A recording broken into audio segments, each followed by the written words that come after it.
Leitura inicial fala que Nabô de Jezreel, um personagem, uma pessoa, possuía uma vinha em Jezreel, cidade do norte de Israel, ao lado do palácio do rei. Então, tinha esse tal de Nabô, tinha uma vinha do lado do palácio do rei. Tá? Quem era o rei? Ahabe ou Acabe. Você tem aí. Rei da onde? De Samaria. Samaria era a capital de Israel do norte. O filho, durante o reinado do filho do Salomão, filho de Davi, o grande rei, o reino de Israel se dividiu em dois. 10 tribos em Israel do norte, capital Samaria, onde esse rei aqui está reinando, e 2 tribos em Israel do sul, capital Jerusalém, Judá. Ficaram conhecidos como reino de Israel do norte e Judá no sul.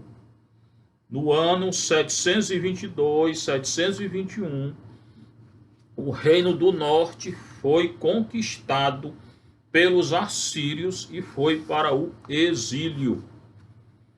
No ano 587, 586, o reino do sul, Judá, foi conquistado pelos babilônios e foi para o exílio. Exílio na Assíria, exílio na Babilônia.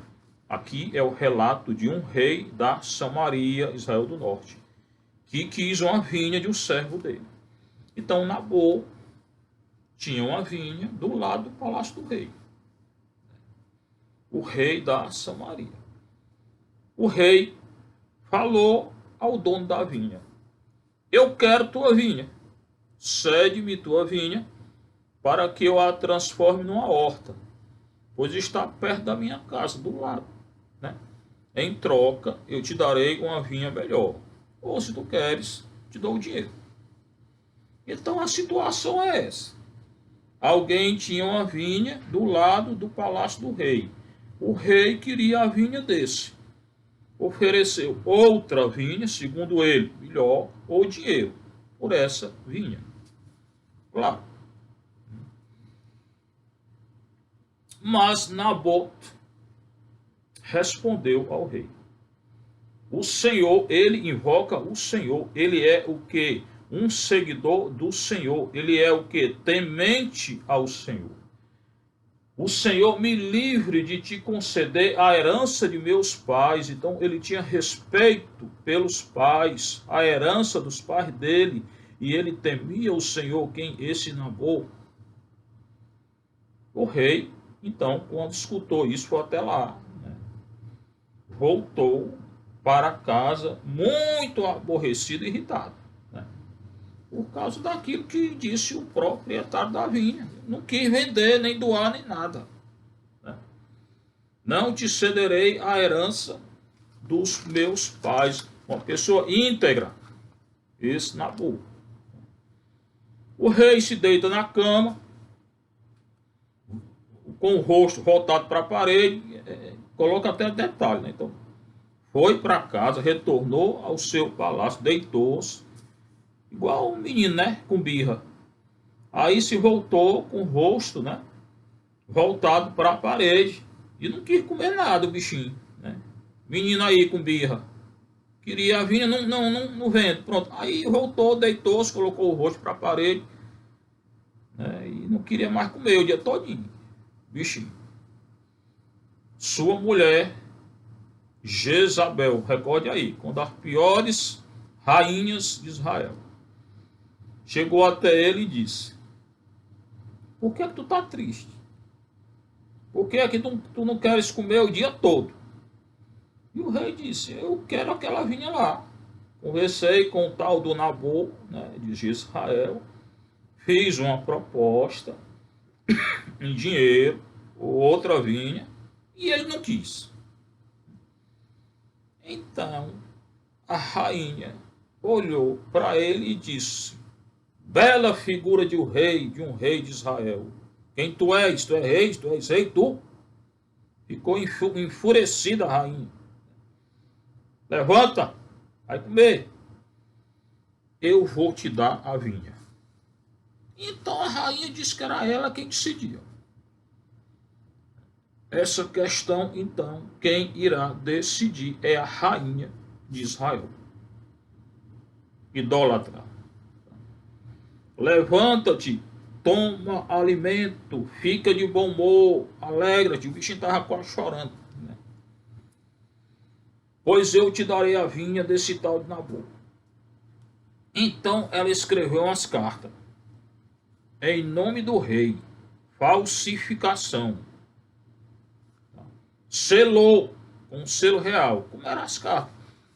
Tinha lá o papiro, o documento, colocava um selo.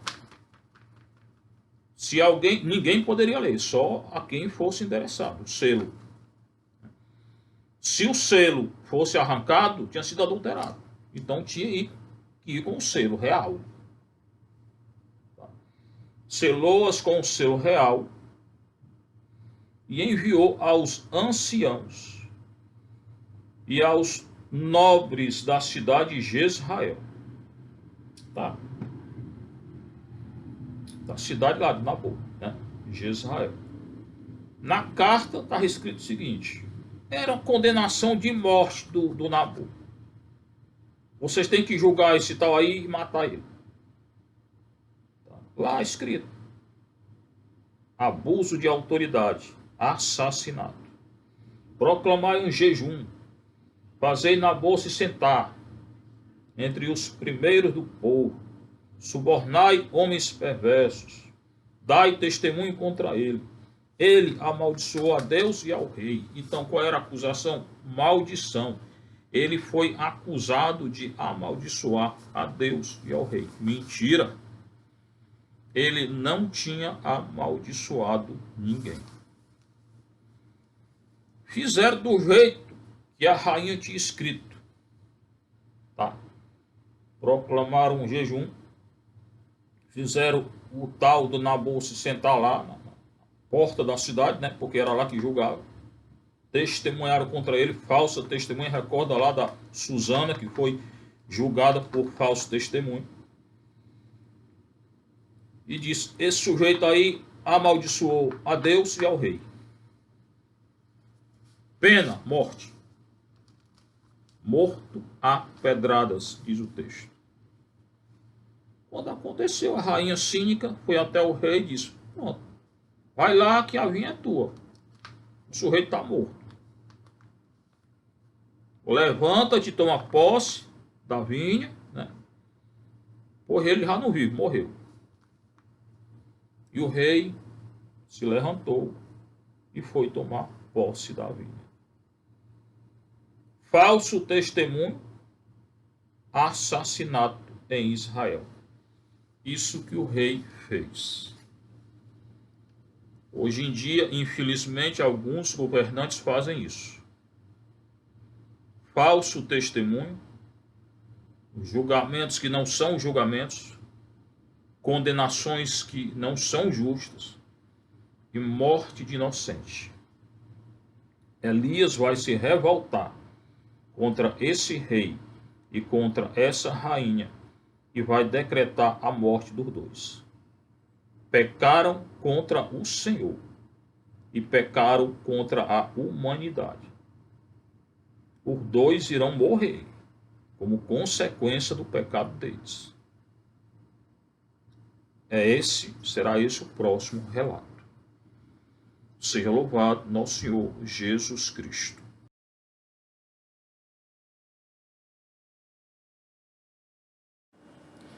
Hoje, o salmo responsorial é o 50 do grego, 51 do hebraico. Misericórdia, Senhor, ó Senhor, porque pecamos. Então, misericórdia. O rei lá pecou, pediu, se arrependeu, o Senhor foi misericordioso. Tende piedade, ó meu Deus, misericórdia. Na imensidão de vosso amor, purificai-me. Lavai-me todo inteiro do pecado e apagai completamente a minha culpa. É um desejo, uma súplica do salmista, que se dirige ao Senhor com toda a força do coração e diz: Senhor, tende piedade. Piedade, Senhor, de nós. Piedade, Senhor, afaste de nós esse vírus, Senhor. Nós pecamos contra ti. Eu reconheço, Senhor, que eu pequei, que eu sou um pecador. Ó, meu Deus, misericórdia. Irmão, se você pecou, grite a Deus, peça a Ele misericórdia. Clame a misericórdia do Senhor. Na imensidão do vosso amor, purificai-me. Peça para ter um coração purificado, porque só aqueles que têm os olhos puros, o coração purificado, verão a Deus, senão não vão ver a Deus, não verão a Deus. É uma coisa muito séria a religião. Lavai-me todo inteiro do pecado. Irmão, lute contra o pecado. Qualquer um. Não se entregue. Não se entregue ao pecado. Tá? E apagai, Senhor, completamente minha culpa. Já disse, a culpa ela é tirada na confissão. Assim que Dom José abrir aí as igrejas, vá se confessar. A culpa será tirada. Toda a culpa do pecado será tirada. Todo pecado tem perdão. O único que não tem é quando eu não quero ser perdoado. Quando eu não peço perdão. Quando eu não me arrependo. Então não tem perdão. E se eu me arrepender? Tem. O pior pecado tem. Aí tem que fazer a penitência. Será tirada a culpa e cumprirá a penitência proporcional à culpa. Misericórdia, ó Senhor, porque pecamos. Plural, todos. Com exceção de Maria Santíssima e Nosso Senhor, todos nós pecamos. Nascemos com pecado. Eu reconheço toda a minha iniquidade. O meu pecado está sempre à minha frente. Foi contra vós, só contra vós que eu pequei. E pratiquei o que é mal aos vossos olhos. Então, reconhecer aqui é um passo a passo da confissão. Reconhecer o pecado. Irmão, não vá se confessar se você não está arrependido. Porque não tem perdão, não tem absolvição, não tem confissão para quem não está arrependido e prometer não pecar mais. Não é dizer que é prometer, embora eu não conheça o futuro, mas promete naquela hora não pecar mais. Pronto. O meu pecado está sempre à minha frente. Coloca o pecado na frente. Para reconhecer e se tornar humilde diante do Nosso Senhor, do rei que fez o rei lá, humilhou-se diante do Nosso Senhor. O Senhor quer que a gente se humilhe diante dele, reconheça só ele é Deus, não tem outro não, não tem não. Entendeu? Esses reis da terra aí são nada não. Foi contra vós, só contra vós que eu pequei. O pecado, antes de ser contra qualquer um, contra nós, contra o outro, o pecado é contra Deus. Esse negócio de pecado social, só se fala nisso. O pecado é contra Deus, pessoal contra Deus. Aí pecando contra Deus, se peca contra si, peca contra o outro. O pecado é contra Deus. Contra a divindade de Deus, majestade de Deus, tudo de Deus. Se colocar contra Deus. E quem se colocou contra Deus? Satanás. Miguel veio e se colocou contra aquele que se colocou contra Deus. Foi contra vós, só contra vós que eu pequei. O pecado é contra Deus. E pratiquei o que é mal aos vossos. Reconheça, irmão, quando você pratica o que é mal. Os olhos de Deus, o que é a onisciência, onipresença. Deus está em todo canto, ele vê tudo. Não adianta você, pode se esconder aí, onde você quiser. Apague a luz, Deus está vendo. Tá? Então o pecado é contra o Nosso Senhor. Misericórdia, ó Senhor, porque pecamos. Reconhecer. Desviai o vosso olhar dos meus pecados. Senhor, não olha minha transgressão, não olha meu pecado, Senhor. Suplique agora esse período. Daqui a pouco a igreja abre. Então faça um grande ato de penitência, de contrição. Pense aí qual é o seu pecado hoje. Um grande ato de contrição. Prometa nunca mais pecar. Diga, Senhor, não quero mais pecar, não vou mais pecar. Com a tua graça, Senhor. E tirai, apagai todas as minhas transgressões. da morte como pena libertai-me. Já libertou. O Senhor já nos libertou da morte pelo sangue do seu Filho. Já nos libertou da morte pela morte do seu Filho. E minha língua exaltará a vossa justiça. Então, quando o Senhor tiver tirado nosso pecado e já tirou nossa língua, então exaltará o Senhor, glorificará o Senhor, cantará de alegria, de júbilo, de intensidade, de louvor. Cantará ao Senhor, agradecerá ao Senhor, louvor ao Senhor toda hora. Júbilo, alegria para aqueles que têm um coração perdoado, pecado perdoado, coração purificado, coração cheio da glória e da graça de nosso Senhor. Então, hoje, o salmista está nos ensinando e pedindo que a gente peça perdão a nosso Senhor. Irmão, peça perdão a nosso Senhor. É hoje a hora da graça. É agora a hora da graça, da misericórdia do Senhor. Todos aqueles que pedirem perdão serão perdoados. Misericórdia, ó Senhor, porque pecamos.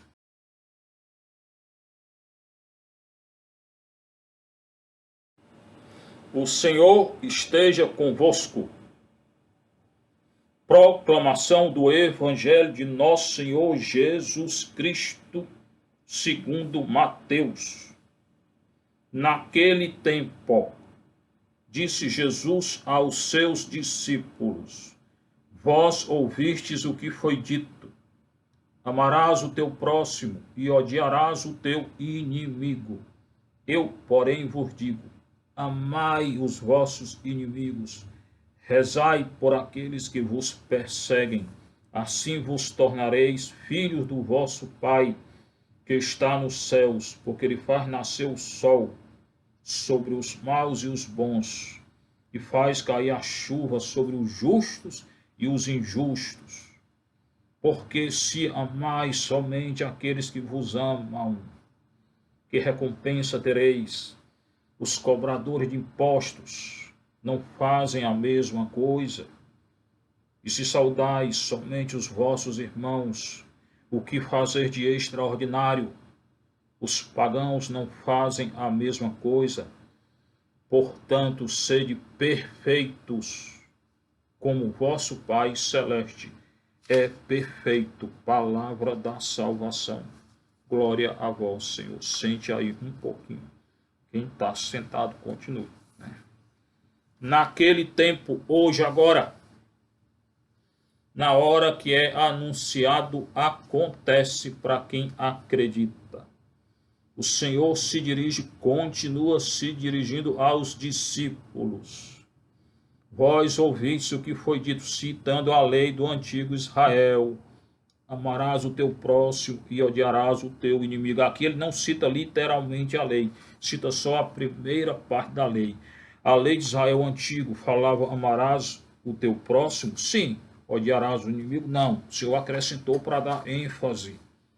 E ele interpretou. Ele é o intérprete de toda a Escritura, porque é Deus. Quem interpreta a Escritura? O Senhor. Pronto. Amarás o teu próximo, e aí ele enfatiza: odiarás o teu inimigo. Eu, porém, vos digo, está interpretando a lei. Amai os vossos inimigos e rezai por aqueles que vos perseguem. Você tem algum inimigo? Ame a ele. Tem alguém que está perseguindo você? Ame a ele. O que é amar? É ter sentimento bom? É ter um sentimento gostar? Não. Eu só estou mandando você gostar dele, não. Eu tenho que gostar de alguém que me persegue? Não. Eu tenho que gostar de alguém que me calunia? Não. Eu tenho que gostar de um inimigo meu? Não. Eu tenho que amar. O que é amar? Já disse. Dá a vida por eles, todos. O amor cristão não é um sentimento. Não é um ato do sentimento. A humanidade hoje está envolvida no sentimento. Então sentiu algo por alguém, larga tudo e corre atrás. Pode não. Não é o sentimento que rege, eu já disse domingo. É o amor cristão, o que é dar a vida pelo outro. É um ato da vontade, é uma decisão, não é um sentimento. Então eu não tenho que gostar de quem me calunia, não, e nem gosto. Agora dou a vida por ele. Como cada dia rezo por ele, me entrego a ele, não falo dele, nada, e faço bem a ele. Não só eu não gosto, mas faço bem a ele. Terezinha tinha uma irmã lá que ela não gostava dessa irmã, mas ela fazia o bem. Então eu dou a vida por ele. A nossa vida tem gente que não gosta. É humano? É. Alguém que faz o mal a mim, eu vou gostar? Não. Alguém que me calunia, eu vou gostar? Não. Alguém que não tem unidade, eu vou gostar? Não. Mas continuo rezando, orando, me entregando, não discriminando e dando minha vida como padre, por ele, por todos. Não. Confessando, comungando, celebrando, oferecendo Eucaristia online para todos os que gostam e os que eu não gosto. Pronto, todos. Ah? Então caluniou, eu tenho que gostar? Não. Eu tenho que amar, dar minha vida por ele. Se está em perigo de vida, dou minha vida por ele. E deixando esse caso extremo, é dar a vida a cada dia. Entendeu? Dê a vida a cada dia por ele. Ore, reze, interceda, faça o bem por ele. Pronto. Não tem que gostar, não é um sentimento. O mundo hoje está envolto no sentimento. Aí dois homens se gostam, uma mulher se gosta, fala o que quer. Não pode. Não é o sentimento, é dar a vida pelo outro. É o amor cristão, é um ato da vontade, não é o sentimento que rege as ações humanas. O sentimento humano é cego. Hoje sente uma cor, amanhã outra cor, depois de novo outra coisa, e outra coisa, e outra coisa, e não tem, ele é cego. Teresa de Ávila dizia, grande Santa Teresa, que a imaginação é cega. O sentimento também. O sentimento humano é cego. Mas os meios de comunicação estão todos envolvidos com o sentimento humano. Cego, cegueira, cego guiando cego. Humanidade hoje é cego guiando cego. Por causa do sentimento, que está sentindo. Pode sentir o que quiser. O amor cristão não é o sentimento. É uma atitude. É um ato da vontade. E sendo um ato da vontade, eu posso amar quem me odeia. Eu não gosto, mas posso amar. Ou seja, posso dar a minha vida por todos. Me oferecer como vítima por todos. Me oferecer como mártir por todos. Ainda que não goste. Amai os vossos inimigos. Rezai por aqueles que vos perseguem e caluniam. E por que eu tenho que fazer isso? Porque assim eu me torno filho de Deus, filho do nosso Pai. Por quê? Porque Ele é Pai de todos. É Pai dos que eu gosto e dos que eu não gosto. É Pai dos que aqueles que me amam e que me odeiam. É Pai de todos. Não é o Criador de todos. Assim eu serei filho do nosso Deus, do nosso Pai. Tá? Porque Ele faz nascer o sol sobre os maus e os bons. O sol, quando nasce, é só para o bom, é. Aí os bons estão andando na rua, o sol é só para ele. A chuva é só na colheita dos bons, na colheita do mal. É não. A chuva cai para todo mundo. Quem é bom, quem é mau. O sol, imagina se o sol aí, né, fosse só para o... Não é. E ele criou a todos. E ele quer que o mal se converta. Deus não quer a condenação de ninguém. Ele julgará. Ele não quer a condenação. Essa é outra coisa. Ele não quer a condenação de ninguém. Por que é que Deus não faz justiça? Porque ele está aguardando que aquele lá se converta. Porque quando fizer justiça, é eterna. O céu, o purgatório e o inferno será eterno. Faz cair a chuva sobre o justo e o injusto. A chuva cai sobre todo mundo quando chove. Você está na rua, sabe quem é justo e injusto? Não, então não está chovendo, né? Todos. Porque se amais somente aqueles que vos amam, Que recompensa eu vou ter? Qual é a recompensa que eu tenho? Amar só quem me ama, quem faz o bem a mim. Nenhuma. Aí ele cita os cobradores de impostos, que eram tidos como ladrões. Mateus era um, Zaqueu era outro.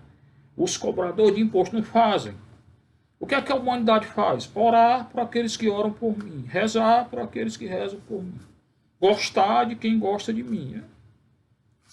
Não é isso. Eu tenho que amar, dar a vida por todos. E quando eu dou a vida por quem me odeia, o meu mérito será maior. Minha recompensa será maior. O que foi que nosso Senhor fez? Deu a vida por todos, até por aqueles que o estavam condenando à morte e morte de cruz. Ele deu a vida por todos. Então, quem é o nosso mestre? Nosso Senhor. O que é que eu tenho que fazer? Seguir nosso Senhor. Dar a vida do jeito que ele fez. Morrer na cruz do jeito que ele morreu. Me entregar do jeito que ele se entregou. Só assim eu serei cristão católico. E não católico só dizendo que sou e não sou.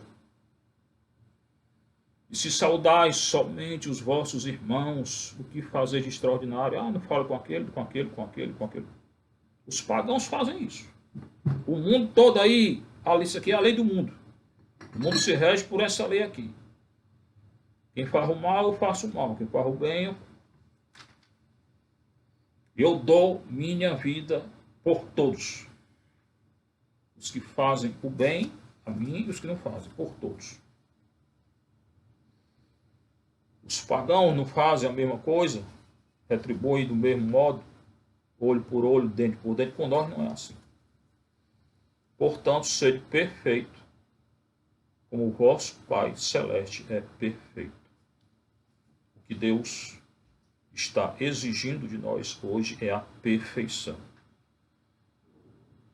Perfeição. Claro que perfeito só Ele é. A gente pode ser santo nessa terra, sim. Perfeito total ninguém vai ser. Mas tender à perfeição, sim. E está querendo que cada um de nós aqui tenda à perfeição. Tenha um movimento do coração de tender à perfeição. Hoje tem tanta tendência ruim, né? Tendência disso, daquilo, pois não. Pois sim. Nosso Senhor quer que eu tenda à perfeição, dando minha vida por todos. Por aqueles que eu gosto, que eu não gosto, que eu não sei o quê, dê a vida por eles. Por aqueles que falam de mim, dê a vida por eles. Então, o Evangelho de Nosso Senhor é muito empenhativo. Tá? Mas é isso que Ele quer. Seja louvado nosso Senhor Jesus Cristo. Para sempre seja louvado nossa Mãe Maria Santíssima.